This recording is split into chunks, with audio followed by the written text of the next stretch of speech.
Un saludo nuevamente y gracias por seguirnos en nuestras redes sociales. Para continuar con el módulo 2B de nuestro seminario en cadena de custodia, vamos a mirar el marco procesal penal. Entonces, desde el Código Procesal Penal tenemos lo siguiente. Primero, los actos urgentes.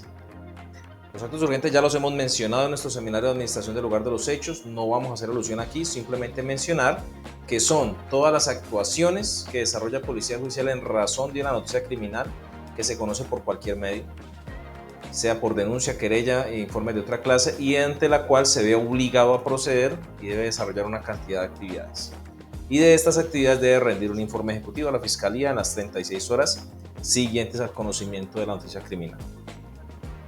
Las inspecciones están en el artículo 213 al 215, es inspección al lugar de los hechos, el 213, inspección a cadáver en el 214 e inspección al lugar diferente al de los hechos en el artículo 215.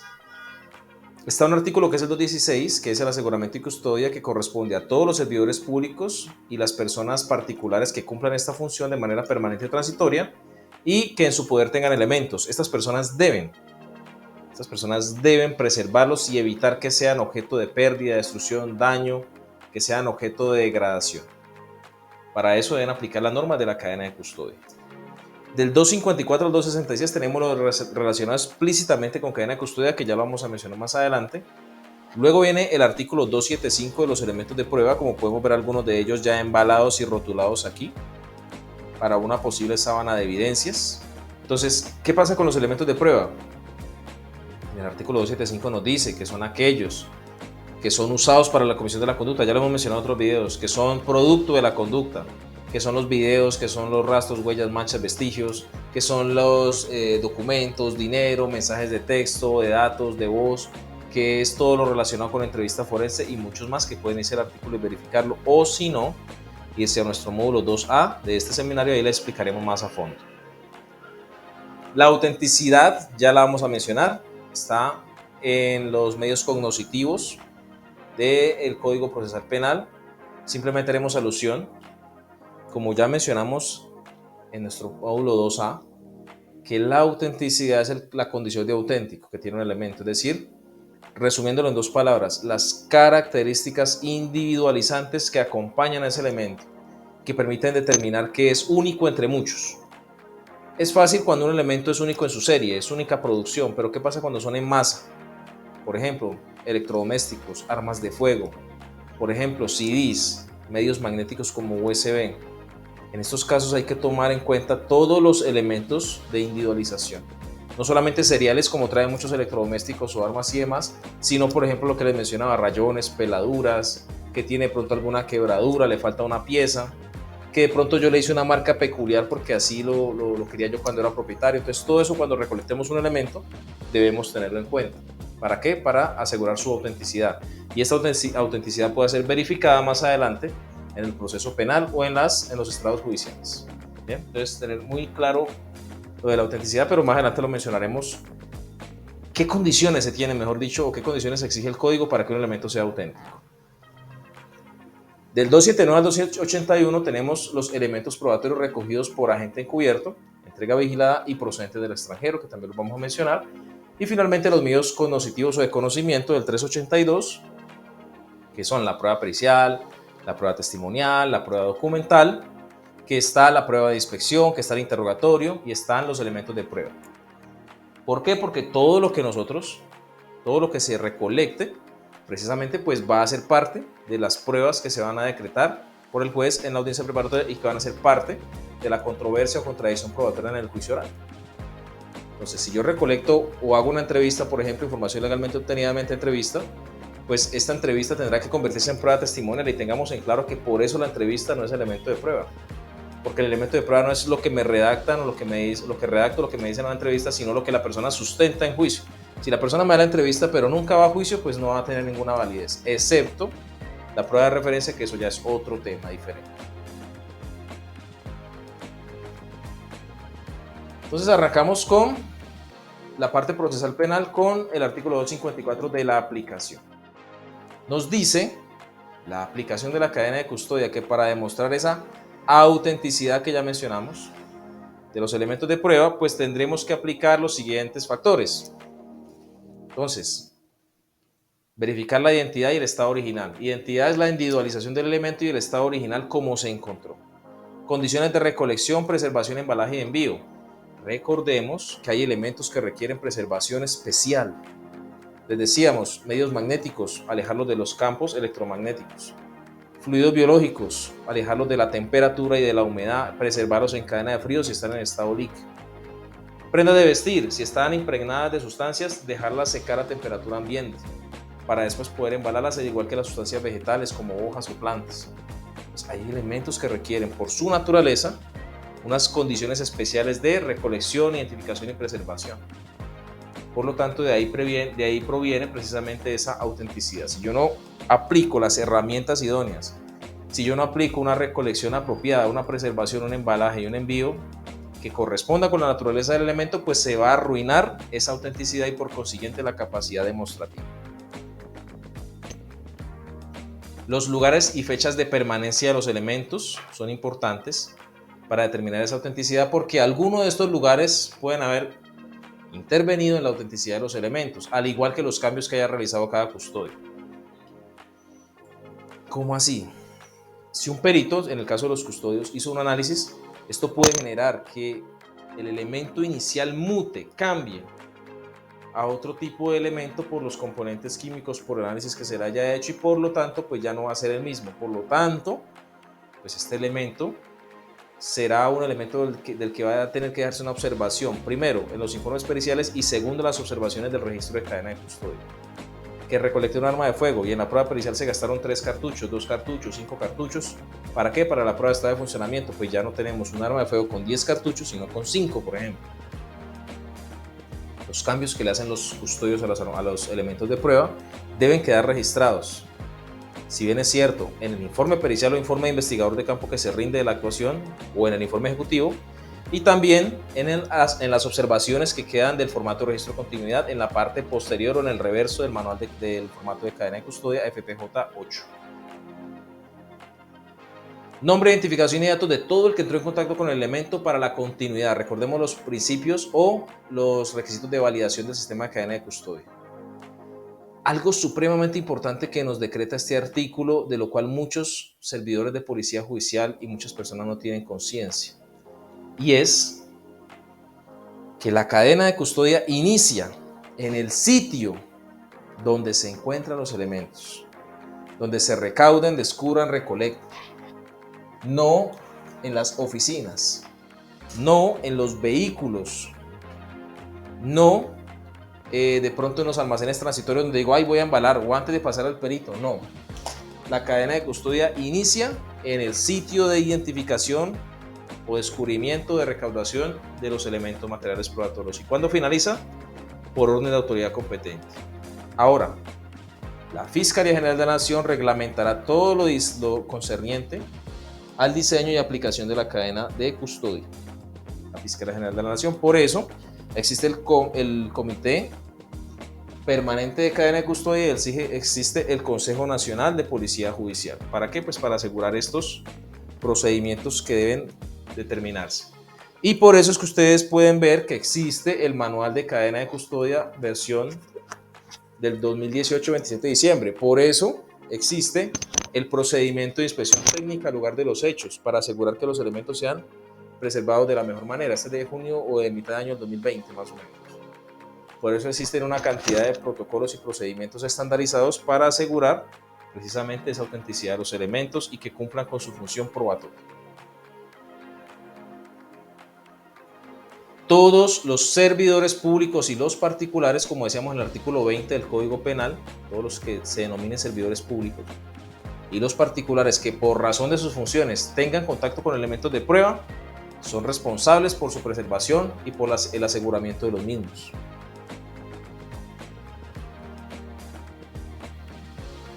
¿Qué son los macroelementos materiales probatorios?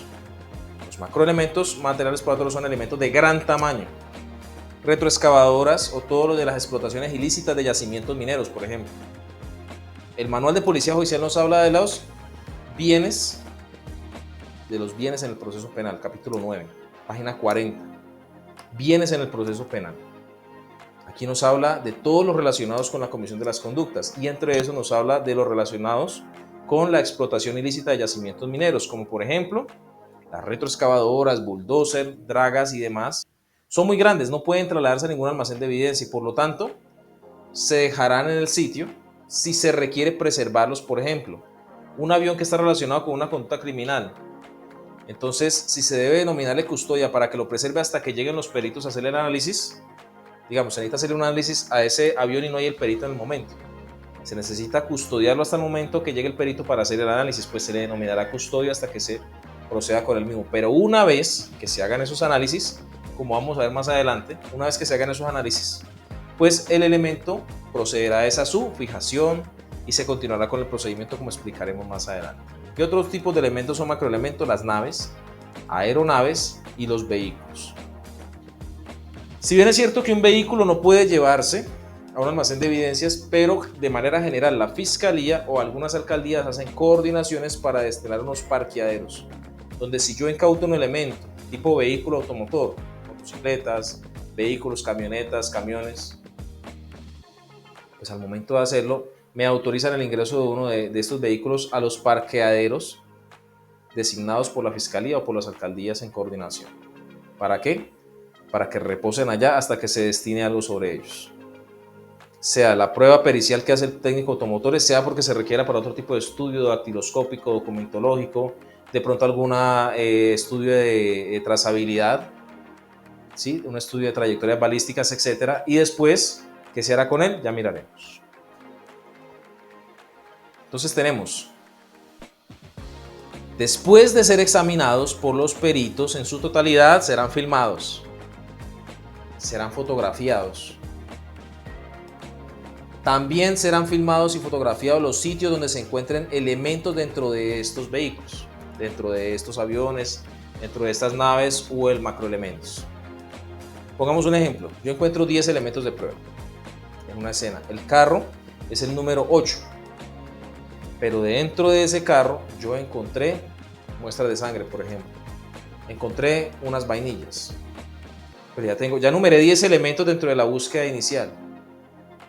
En el primer manual de cadena de custodia y algunas personas todavía continúan hablando de las numeraciones o identificación de elementos de prueba en alfanumérico y en fracciones o en decimales, es decir, 1A, 1B, 1C, para elementos que se desprendan de uno mismo.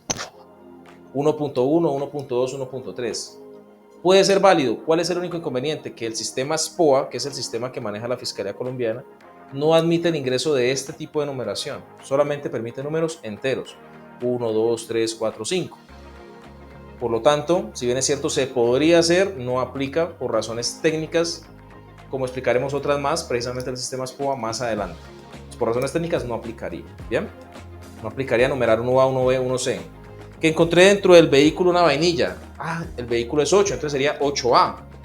Que el vehículo es 8, 8.1, no aplica. Ya numeré todos los elementos, el vehículo es el 8 y numeré 15, pues la vainilla será 16. Que encontré aparte de eso una mancha de sangre, 17. Que encontré una huella dactilar, 18. Pero ¿cómo así si es que el carro es el 8 y cómo me decir que son 15, 16, 17, 18? Deberían ser 9, 10, 11, no, porque ya hice toda la numeración. Y los manuales de cadena de custodia a partir del 2016 de la resolución 2369, que fue la actualización siguiente a la 6394 del 2004, nos dicen que ya no importa el orden de numeración. Ya no importa. En esos tiempos se hablaba que el cadáver tenía que ser el número 1 en la primera resolución de cadena de custodia, que si encontrábamos elementos que se desprendieran de otros era 1A, 1B, 1C, pero ya no. Desde el 2016 se continúa la numeración, no importa. Lo que importa es que se identifiquen los elementos y se recolecten. Claro el procedimiento. Que encontré cocaína, estupefacientes, armas, explosivos, todo esto puede ser objeto también del delito, pero se recolectará por aparte, ¿no? Ya dijimos, se recolecta como un elemento nuevo. Se desprendió del automotor, de la nave, de la aeronave, de la embarcación, se desprendió de ahí, pero es un elemento totalmente aparte, totalmente nuevo. Solamente se deja constancia en el sitio de hallazgo donde se encontró, que es en el vehículo. Y dentro del vehículo, ¿en qué parte del vehículo se encontró? Nos dice el 256 que las fotografías o los videos sustituirán al elemento de prueba. O sea, hay que fijarlo por todo lado, especialmente sus números de identificación, sus rasgos únicos o individualizantes. Entonces estos elementos sustituirán al elemento original, elemento físico, y serán utilizados en su lugar para los debates probatorios de los juicios orales. Por lo tanto, estas son las únicas fotografías. Recordemos que dijimos que los medios de fijación no se embalan ni se rotulan, al igual que las entrevistas. Pero las únicas medios de fijación que sí se embalan y se rotulan son los de los macroelementos materiales probatorios. Son los únicos que sí se embalan y se rotulan porque sustituyen al elemento original. ¿Dónde queda el elemento original? Estamos en una zona rural, no se puede desplazar, pues se quedará por allá, embalo y rotulo las imágenes. Es sustituir al elemento porque ya no va a versar el debate sobre el elemento en sí, sino sobre la responsabilidad de las personas y lo que se puede demostrar precisamente con esta fijación. Por eso es importante que aprendamos a fijar fotográficamente de la manera adecuada y conozcamos la secuencia de las imágenes, como explicamos en nuestro seminario de administración del lugar de los hechos, como explicamos en nuestro seminario con clases pregrabadas, nuestra plataforma Hunter de fijación fotográfica. Aprender a fijar muy bien.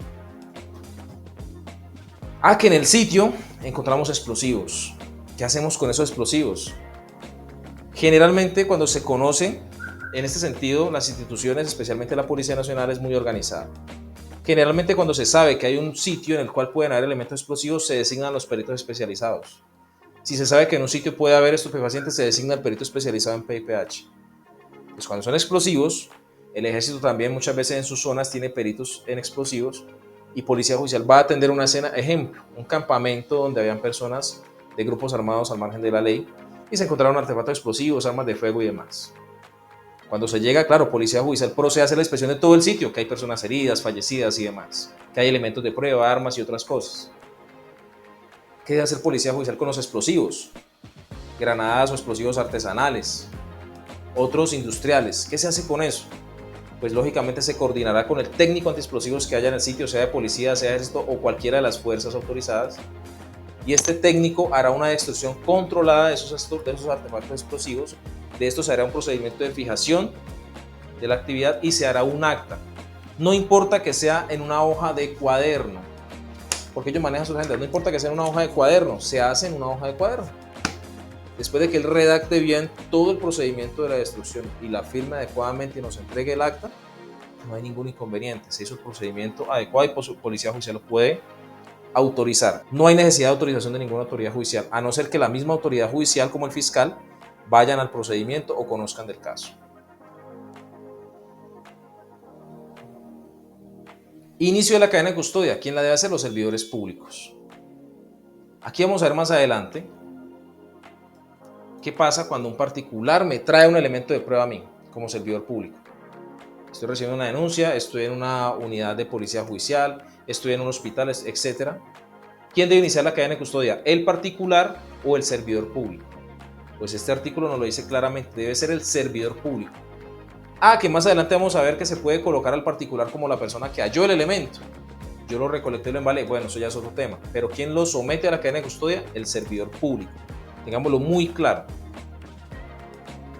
Traslado y traspaso de contenedor.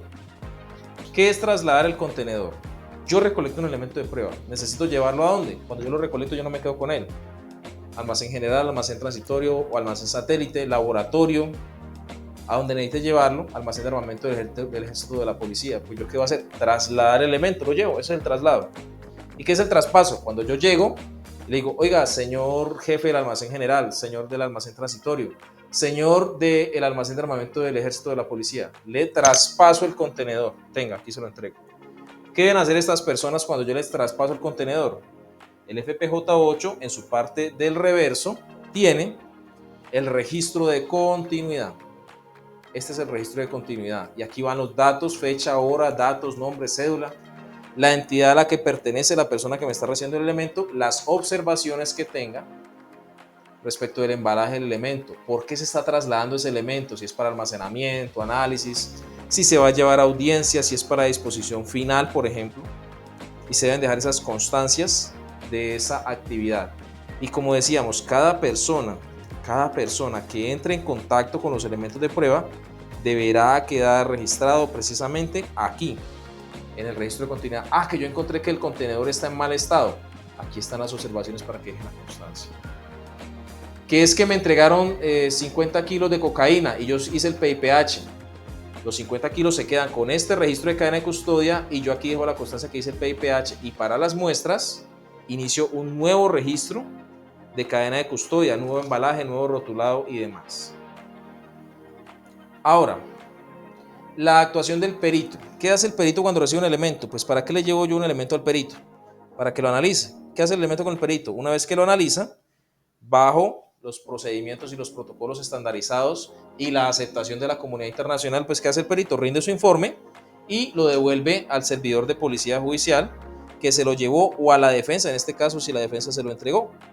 Básicamente es eso, no es más. Esa es la función del perito. La responsabilidad de cada custodio, decíamos en el artículo 216, la responsabilidad de cada custodio radica en evitar que el elemento sea destruido, sea suplantado, alterado o deteriorado. Los remanentes. ¿Qué es un remanente? Un remanente es lo que sobra. Eso es un remanente, lo que sobra después de haber hecho un análisis. ¿Cómo así? Resulta que se llevan los 3 gramos de sustancia estupefaciente que ordena el procedimiento de PIPH. ¿Listo? Se recolectan los 3 gramos que ordena el protocolo de PIPH respecto de una sustancia estupefaciente en estado sólido pulverulenta, es decir, cocaína, por ejemplo. Listo, recolectamos los 3 gramos. Se envían los 3 gramos al laboratorio, pero no usaron los 3, usaron 1 y quedaron 2. Esos 2 gramos se convierten en remanente, primero. Segundo tipo de remanente, el que queda. Fueron 50 kilos, de los 50 kilos sacamos 3 gramos. Remanente en el laboratorio, pero también los 49.997 kilos que quedaron en manos de policía judicial o del servidor que quedó a cargo de ellos es otro remanente. ¿Qué se debe hacer con estos remanentes? Pues la fiscalía debe ordenar, o la autoridad competente debe ordenar sobre ellos. Debe ordenar sobre los remanentes por su destrucción. Debe ordenar que los remanentes que trata para policía judicial, cuando es la sustancia completa, que nos quedó, policía judicial debe coordinar con la fiscalía para que ordene su destrucción si es estupefaciente. Si es otro tipo de elemento, como nos dice aquí, monedas, documentos y demás, una vez que se han hecho los análisis, que no se les saca muestras, una vez que se han hecho los análisis, se regresan al funcionario que solicitó el análisis y continuarán bajo custodia. Pero cuando son estupefacientes, nos vamos a la Ley 30 de 1986. Esto va por ahí como por el capítulo 7, página artículos 77, 79, que nos habla de la destrucción de elementos de prueba provenientes de estupefacientes, de laboratorios, de plantaciones. También nos habla, por ejemplo, el manual de policía judicial, página 40, en los bienes, en el proceso penal, nos habla de las destrucciones, nos habla de los remanentes. El manual de cadena de custodia, en el procedimiento de recepción y análisis de elementos, nos dice que los remanentes, como dice aquí, deben quedar a disposición de la autoridad por si se necesitan analizar más adelante, pero cuando son sustancias peligrosas, como podemos ver de pronto acá, son sustancias peligrosas, son sustancias líquidas o sólidas peligrosas, pues el laboratorio podrá coordinar o ordenar su destrucción, pero deberá sustentarlo en un informe. ¿El informe cuál? El informe de investigador de laboratorio, que le entrega precisamente el perito a la fiscalía. Sustentar las razones por las cuales, entre esas, los motivos de seguridad que consideró para poder ordenar la destrucción de los elementos. ¿Examen previo al recibo qué es? Pues mirar que el contenedor esté bien. Y si no está bien, ¿qué dijimos? Pues nos vamos a la parte del registro de continuidad y dejamos la constancia. El contenedor está dañado, el rótulo está destruido, está mojado, se alteró. ¿Por qué? Porque sobre esto hay que hacer unas actividades que miraremos más adelante en los procedimientos de cadena de custodia. ¿Qué pasa cuando el rótulo se daña? ¿Qué hacemos? ¿Qué pasa cuando se daña el contenedor? ¿Qué hacemos? ¿Quién tiene que asistir? ¿Quién tiene que colaborar? ¿Qué pasa si sospechamos sobre el contenido que tiene ese embalaje? Puede haber algo peligroso. Pues, ¿qué hacemos? ¿Lo abrimos o no lo abrimos? ¿Será que cualquier persona que recibe el elemento lo puede abrir? Eso lo vamos a ver más adelante en los módulos de procedimientos. Identificación es que todos los datos de la persona que entra en contacto con el elemento deben quedar registrados. Y destino de los macroelementos de prueba. Aquí nos dice que los macroelementos materiales probatorios, una vez que son analizados, se regresarán a su propietario, poseedor o tenedor. Pero ojo, no nos confundamos. Hay dos tipos de macroelementos de prueba. Un macroelemento de prueba es, por ejemplo, una embarcación, un barco, en el cual habían unas sustancias adheridas a la coraza del barco. Habían unas huellas dactilares. Pues, ¿qué hago con ese macroelemento de prueba? Ya dijimos, se fija en su totalidad, se recolectan las impresiones dactilares que se pudieron identificar y ya, ahí sí ya la Fiscalía podrá ordenar la devolución. Pero ¿qué pasa cuando el mismo barco es quien llevaba la sustancia estupefaciente en caletas, ¿sí? en compartimientos ocultos? Caletas es un término que se utiliza mucho en Colombia, compartimientos ocultos. Pues, ¿qué pasa con el barco? Ahí ya no se podrá entregar el barco porque ya no se está sustrayendo elementos de prueba de él, sino que el mismo barco se convierte en un elemento de prueba de la conducta. ¿Por qué? Por uso. Y si el barco pertenece a alguien, en el caso de embarcaciones, también naves, aeronaves, vehículos, hablaremos de destinación ilícita de muebles o inmuebles también para los predios. Aquí la Fiscalía podrá proceder de conformidad con los artículos 82 al 85 del Código de Procedimiento Penal que hablan del comiso, pero también podremos aplicar el Código de Extinción de Dominio, por ejemplo. Podemos aplicar el Código de Extinción de Dominio cuando los bienes no pertenecen al penalmente responsable, sino que son de otra persona. Cuando son el penalmente responsable, listo, comiso. Es decir, la persona que cometió la conducta es la dueña del carro en el que se lleva la droga. Comiso. Pero si no, miraremos la posibilidad de la extinción de dominio. Eso es otro tema, pero es muy interesante también. Se lo recomiendo. Artículo 82-85 del Código de Procedimiento Penal y el Código de Extinción de Dominio para que lo verifiquemos. No somos una marca. Somos garantía para su seguridad.